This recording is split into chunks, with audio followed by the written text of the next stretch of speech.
you ever get frightened? What sort of things scare you? What are your greatest fears? Everyone gets frightened at times. In fact, we all have certain fears, certain phobias with which we live every day.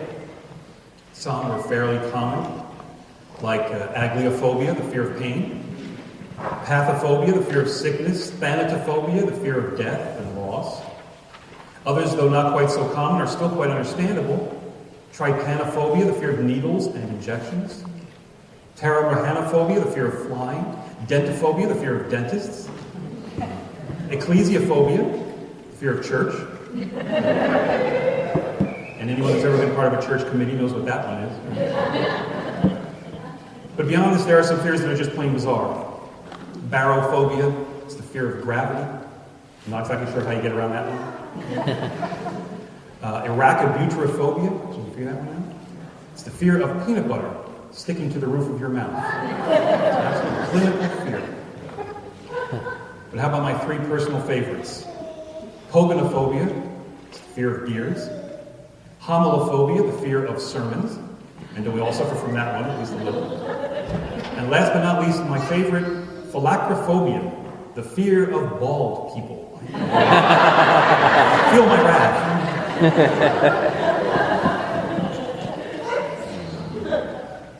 Well, no matter what your choice from the menu, we all live with some kind of fear virtually every day of our lives. And as we also all well know, most of these fears, at the very least, detract something from the quality of our lives, if not at times outright stop us in our tracks. Do you ever have times when fear gets the better of you and gets the head of you? This is what I'd like to talk about this morning, overcoming fear. This morning we arrive at number 8 in our study of the apostles, namely Thaddaeus, or as he is alternately known, Judas, son of James, or as in our text today, Judas, not Iscariot. This is to differentiate him from the other apostle Judas who betrayed Jesus. His first name is understood to have been Judas, with Thaddaeus, his middle name, but I'm going to refer to him as Thaddaeus simply for the sake of clarity. Thaddaeus is another one of those apostles about which we know virtually nothing. Tradition holds that he became a missionary in Armenia, eventually being martyred there by those who opposed his message. Some traditions also hold that he is the author of the book of Jude, the second to last book in the New Testament, although this is debated. However, if it is all true, it combines to make a very interesting image for us. Specifically, the name Thaddaeus means man of heart, or heart of courage. The book of Jude centers around the theme of encouraging the reader to have courage in the face of terrifying persecution, in effect to take heart. And all this comes together in our text today, the only scene in the Gospels in which Thaddaeus specifically appears, a scene in which Jesus, on Thursday night of Holy Week, is seeking to calm his disciples' hearts and give them courage amidst their fears of losing him. One scholar describes the scene this way. In chapter 13, Jesus announces the devastating truth, "My children, I will be with you only a little longer. You will look for me, but where I am going, you cannot go." For 3 years, they have walked with Jesus. They have watched him heal the sick. They have seen him bring comfort to the afflicted and laughter to the faces of children. Not a day has passed where Jesus has not been with them. Their sole thought and attention has been him since the day they were called. And now they are faced with continuing his ministry without him. Like a child lost in a department store, the disciples are afraid. Uncertainty, confusion, anxiety, depression. These are likely a few of the many emotions that threaten to subdue them, to undermine all that Jesus had taught them. It is in the midst of these fears that Jesus speaks words of promised peace. This is a scene of great fear, fears such as we all face at one time or another, fear of pain, fear of loss, fear of failure, fear of the unknown, fear of the future. And this is the only scene in which Thaddaeus makes an appearance. And so while I'm sure there must have been much more to his discipleship, I'd like to use him somewhat the way the text does, as the man of heart, representing the fearful hearts of all the apostles at this moment, who through taking Jesus' words of encouragement to heart, become the heart of courage that Jesus intends for us all. This is what I'd like to consider, what Jesus teaches us here about dealing with our fears and anxieties. 4 rules for combating fear. Rule number 1, question your fear. First thing I find significant in our text today is that while Thaddaeus and the rest of the disciples are very frightened about Jesus' departure, Thaddaeus is one of the few not to keep that fear to himself, but to instead talk about it, to get it out into the open. Now maybe this is just a literary device in order to enable Jesus to offer his answers, But I believe it's also meant to teach us something in and of itself, namely, that Thaddaeus doesn't just let his fears stir within him. No, he opens up what's bugging him. He brings his fears to Jesus. He asks a question. He asks for help. And I believe this teaches us a whole host of lessons about always bringing our needs to God in prayer, about not keeping our problems to ourselves, bottled up and festering, about being willing to ask for help when we need it, not just go it alone, and most importantly, about making a point to question our fears. Thaddaeus questions his fear. Very simply, one of the first ways that fear works within us is by getting us to keep our fears deep inside, hidden, unevaluated. And why? Because fear knows that most often, if we were really to bring our fears to the light of day, examine them, question them, we'd see that there's nothing really there. Or at least that what's there is not quite so bad as we're making it out to be. This, of course, is exactly what Jesus is trying to work on throughout this scene, attempting to show his disciples that any fears they may have are ultimately unfounded when seen, of course, in the light of his love. So often we miss this because we keep our fears deep inside us, unexamined. And thus we often get caught in ultimately unfounded, irrational, sometimes even outright absurd anxiety. It's like, I once heard comedian Jerry Seinfeld say that according to surveys, the number one fear of the average American is the fear of public speaking. The number two fear is the fear of death. People are more afraid of speaking in public than they are of dying. Now think about that. Seinfeld thus notes that if this is true, then at any given funeral, most people given their choice would rather be the corpse than the person giving the eulogy.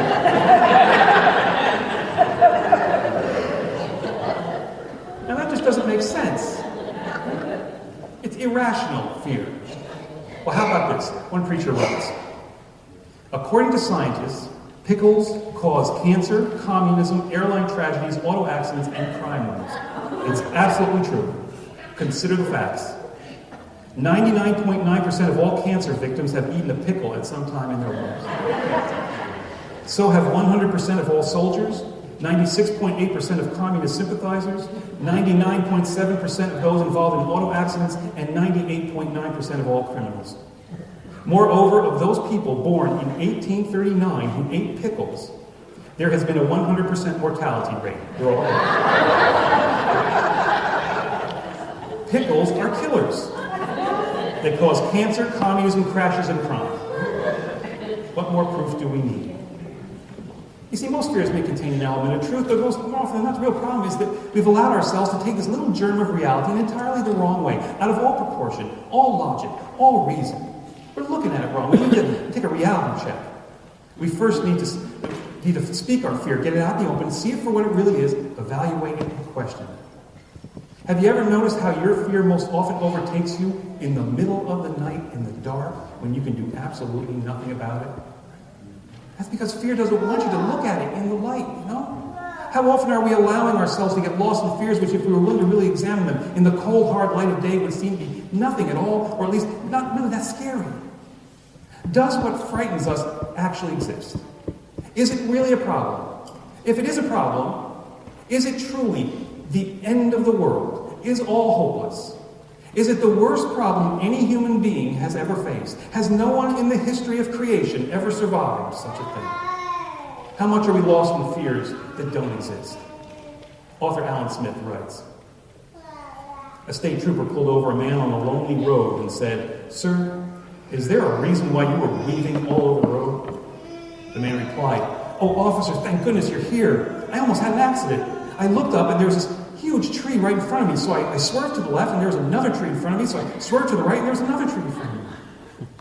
The officer stared at the man for a moment, then reached through the side window of the car to an object hanging on the rearview mirror and said, "Sir, what you saw was your little green tree air function." And with that, the driver of the car suddenly realized he was wearing his wife's contact lenses and not his own. How much of our lives are spent dodging obstacles that are not really there? First of all, be certain your fear is real. It may just be your air freshener. Rule number 1, question your fear. Rule number 2, anticipate the best. Turning there from the disciples' expressions of fear to Jesus' answers to it, Jesus says, "Very truly I tell you, the one who believes in me will also do the works that I do, and in fact will do greater works than these, because I am going to the Father. You heard me say to you, I am going away and I am coming to you. If you love me, you would rejoice that I am going to the Father. In other words, Jesus says, this thing that's got you so worked up, that you're so frightened about, well, if you really understood it, if you really thought about it, you wouldn't be frightened at all. Quite the opposite. You would be happy about it. You'd be overjoyed because it's the very best thing that can possibly happen, that I leave. Death and resurrection, salvation, new life, empowerment, it's all there. The very best thing. The problem is you're thinking only about you, your worries. You're thinking only about what can go wrong, not what can go right. And this is another reason why fear is consuming you. It has been said that fear is essentially the wrong use of imagination. It is anticipating the worst, not the best that can happen. And this is the second thing that Jesus gets at here. What the disciples are seeing as the worst, Jesus is saying is the best. The disciples are anticipating something horrible, while Jesus is anticipating something fantastic. And why? Well, it's because of a fundamental difference in what they're basing their lives upon. The disciples are basing their lives upon their problems. Jesus is trying to get them to base their lives upon the love of God. A love that is always working for our absolute best and can do things impossible beyond our imagining. As we've noted in the past, are we basing our lives on our troubles or on the love of God? What's the old saying?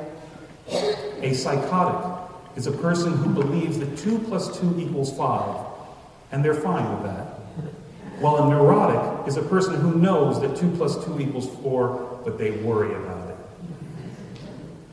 How often are we overwhelmed by our fears because we insist on always assuming the worst, rather than centering our lives on the love of God, a love that we can rest assured is always working our absolute best.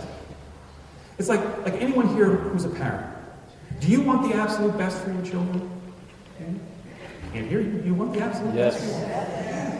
No matter how good, as a parent, no matter how good your kids yesterday was, you always want their tomorrow to be even better, right? No matter how good it was, right?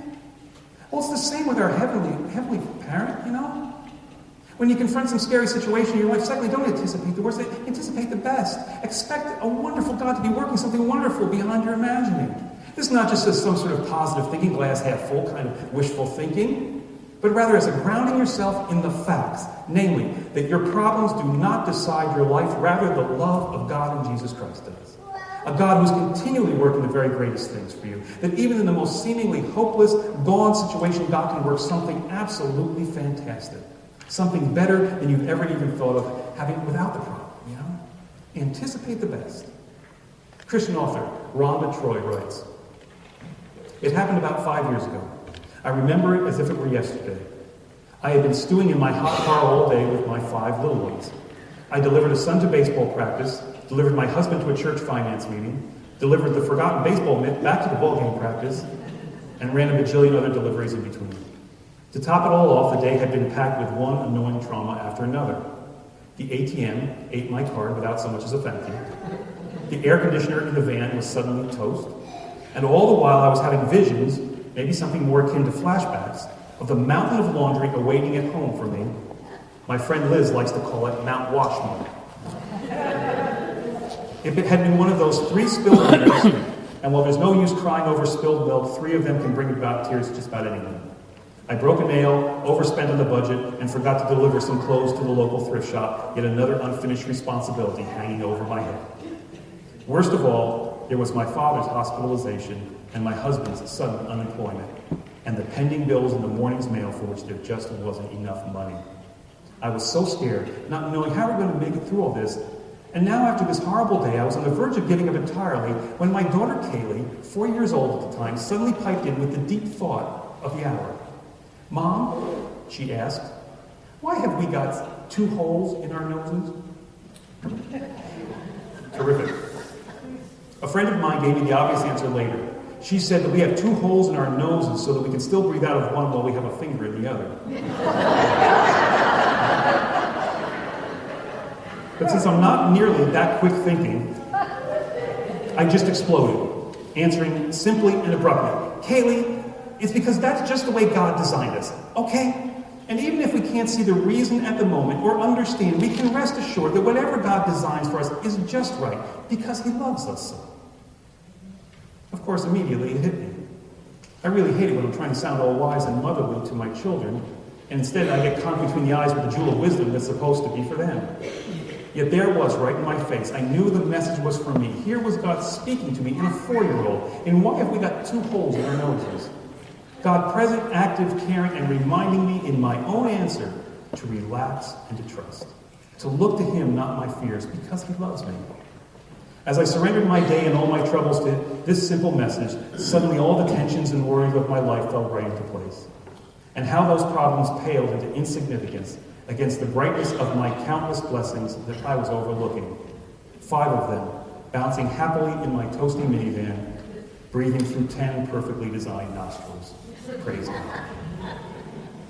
Rule number 2 in combating fear, anticipate the best. Which leads us then into rule number 3, move forward. We turn to the text. Thaddaeus, in expressing his fears, specifically questions how Jesus is going to make good his promise to be with us and making himself known to us, supporting us in our times of trouble. Jesus' answer? Those who love me will keep my word, and my Father will love them, and we will come to them and make our home with them. Notice the basic point. First, that how we best experience God's abiding presence in our lives is, as we noted last week, through obedience, through simply striving to do what Jesus told us to do. But even more in regards to the issue at hand, namely fear, note the point. That receiving God's promised power over our fears comes through action. That is, it doesn't just come by sitting around waiting for it. It only comes by going forth to try to lead the lives that we believe God calls us to, no matter how we feel. To put it another way, overcoming fear requires going forth into the fear, going forth into life with the fear at the command of God. It's something that we can only really get as we go, not something we can have before we leave. It requires heading out, moving forward, tangibly confronting our fears through Christ. Third step in combating fear, move forward. That is, don't just sit around waiting for God to get you over all your worries before you go do something, because it'll never happen. But instead ask, Lord, what is your command of me this day? What do you want me to do right now? And then go forth and try to just do that. It may be something as simple as say, if your fears have been causing you to pull into yourself, to spend too much time alone, God's command of you this day may be just to go outside and go for a walk in the fresh air. It may be something as dramatic as setting forth on a whole new course for your life or a ministry in the church. But whatever, don't let your fears rule you, immobilize you. Instead, rule your fear. Immobilize it by mobilizing the command of God in you in some way. Head out, move forward, confront, refuse whatever fear wants of you in favor of what God wants. One author writes, in 1972, David Milne Smith, an adventurer, author, and professional speaker, decided to spend a night alone in St. Michael's Cave on the island of Gibraltar as a test of courage. Legend has it that the cave is inhabited by an ancient monster, and indeed some very large, unusual footprints have been found there. Well, in his book, Hug the Monster, Smith tells of hearing strange sounds all around him as he lay there in the pitch-black, damp, deserted cave that night. Particularly, he became to believe that he was not alone. Maybe the legends were true. Fear became panic, and he was afraid he was losing his mind. Then suddenly, as he was approaching his psychological breaking point, about to run out of the cave and quit, Smith thought to himself, whatever the monster looks like, I will hug it. And this simple, silly thought brought great relief to his restless mind. He laughed out loud and soon fell into a deep and peaceful sleep until morning. He learned that embracing his fear, literally or figuratively, allowed him to subdue it. We each have nights of fear. We each encounter monsters of some sort, and most of us are occasionally visited by shadows of these monsters in the dark night. The next time you are afraid, try hugging the monster. Face that fear head on, whatever it is, and embrace it. Refuse whatever it wants of you and do the opposite. You may be surprised how quickly it slips away and how confident you begin to feel. Rule number 3 of combating fear, move forward. And then finally, rule number 4, seek an amazing God. In the end, in speaking to the disciples' fears, Jesus offers this famous line. Peace I leave with you. My peace I give to you. I do not give to you as the world gives. Do not let your hearts be troubled, and do not let them be afraid. Jesus finally offers us his peace, his calm, confident, unshakable heart, if you will. But as he makes clear, he doesn't give as the world gives. Notice what this tells us. First, that the peace he offers is not necessarily peace as we normally think of it, as an absence of trouble or conflict and everything made perfect. Rather, the inference is that his peace is this calmness and confidence of heart, even in the midst of all sorts of troubles. As one scholar writes, Jesus promises all his children his peace. What we have to remember, however, is that sometimes this peace means calming the storm. Other times it means letting the storm rage and calming the child. Christ's peace is not how the world defines it. But even more, what Jesus tells us here is that how he offers us this peace, how it will come to us, may not be in the form that we expect. That is, God doesn't operate the way we operate. He doesn't give as the world gives. And all this, I believe, is the final lesson in overcoming fear. In any terrifying situation we may face, to remember that Jesus is there ahead of us. This is the foundation of our whole text today, that Jesus goes ahead of us and will meet us in our most frightening situations, seeking to give us his peace within it. But this may very well come in a most bizarre form. He doesn't give as the world gives. Very simply, are we finally open and seeking the unusual ways of God? A word, a moment, a look, a gift in the midst of our fear that changes nothing but somehow changes everything? Letting go of having to have everything made perfect, all our fears taken away, and instead simply receiving however God is reaching out to us in our troubles, providing for us, fighting for us, helping us along, and then building our lives on that. Seek an amazing God who in the most remarkable ways can do something better than fix your problems today. He can make you fearless within them. Preacher Tim Shaw offers the following true story. A young soldier found himself in a terrible battle during the Scottish Reformation. The enemy was soundly defeating this young man's army. He and his comrades found themselves hastily retreating from the battlefield in defeat, running away in fear for their very lives. The enemy gave chase. The young man ran hard and fast, full of fear and desperation, and soon found himself cut off from his comrades. He eventually came upon a rocky ledge that contained a cave. Knowing the enemy was close behind and that he was exhausted from the chase, he chose to hide there.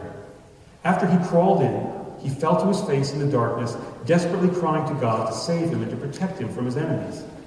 He also made a bargain with the Lord, one which many have made. He promised that if God saved him, he would serve the Lord for the rest of his life. When he looked up from his despairing plea for help, he saw a spider beginning to weave its web at the entrance to the cave. As he watched the delicate threads being slowly drawn across the mouth of the cave, the young soldier pondered the irony. He thought, I asked God for protection and deliverance, and he sent me a spider instead. How can a spider save me? His heart was hardened, knowing the enemy would soon discover his hiding place and kill him, and that God had failed him. And indeed, soon he did hear the sound of his enemies, who were now scouring the area, looking for those in hiding. One enemy soldier slowly walked up to the cave's entrance. As the young man crouched in the darkness, hoping to surprise his enemy in a last-minute, desperate attempt to save his own life, he felt his heart pounding wildly out of control. As the enemy cautiously moved forward to enter the cave, he came upon the spider's web, which by now was completely strung across the opening. He backed away and called out to his comrades. There can't be anyone in here. They would have had to break this spider's web to enter. Let's move on. And years later, this young man who made good his promise to the Lord by becoming a preacher wrote about the ordeal of this. He wrote, Where God is, a spider's web is as a stone wall. Where God is not, a stone wall is as a spider's web. When you become frightened, look for webs, not walls. Look for the amazing ways God is fighting for you today. A great preacher once said, Fear knocked at the door. Faith answered, there was no one there. What fears do you struggle with? Learn the lesson of the Apostle Thaddaeus. Overcome your fear through faith in Jesus Christ. Question your fears, anticipate the best, move forward, and seek an amazing God. Let us join together in singing our closing hymn, number 364.